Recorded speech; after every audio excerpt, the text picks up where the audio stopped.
Well, as a teenager, I moved a lot. I got pregnant with my first child. And she dropped out of high school her senior year.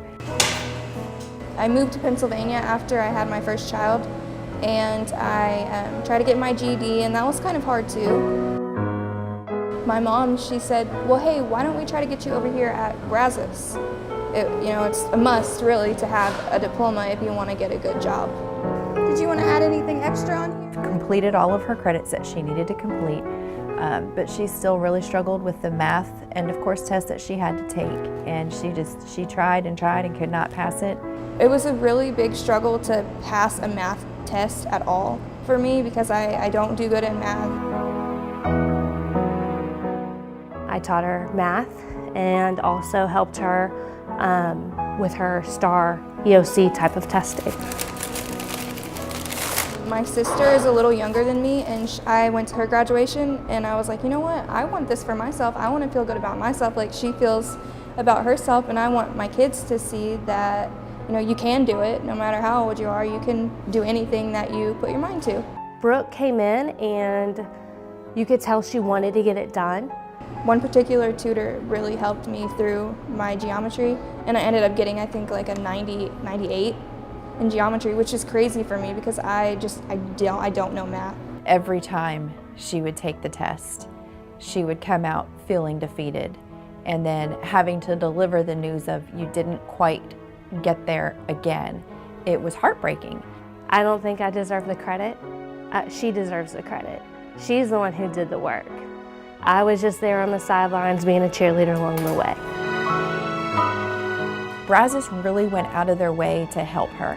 For every student that walks through the door, I expect hard work. I expect them to be motivated so that way they can be successful. And then she finally passed, so it's just a big accomplishment for her. I felt amazing. I'm pretty sure I cried. I might cry right now.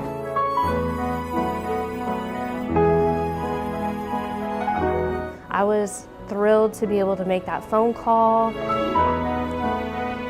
So I got the call that she did in fact pass her test this time. So I got the pleasure of delivering the news to her. She has balloons and like a big bouquet of flowers and a cake that said congratulations grad, that I did it, and I was so surprised. I had no idea.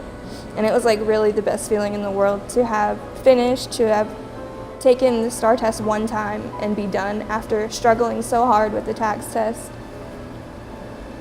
She flipped out. She started screaming, oh my gosh, I can't believe I did this kind of thing. And so it was a really good day for her. I'm still happy about it every day. And as you see, I still am very emotional about it. It's just a good feeling to accomplish something good, The defeats of not passing the test so many times with her finally passing and getting a diploma, just the way she carries herself is so much different now. It's definitely a huge confidence boost to know that I did it, and other people can too. She wants to go into dental hygiene, something that she has wanted to do for a long time, and now she can finally do it. I just want to tell everybody at Brazos, thank you for helping me, and I did it.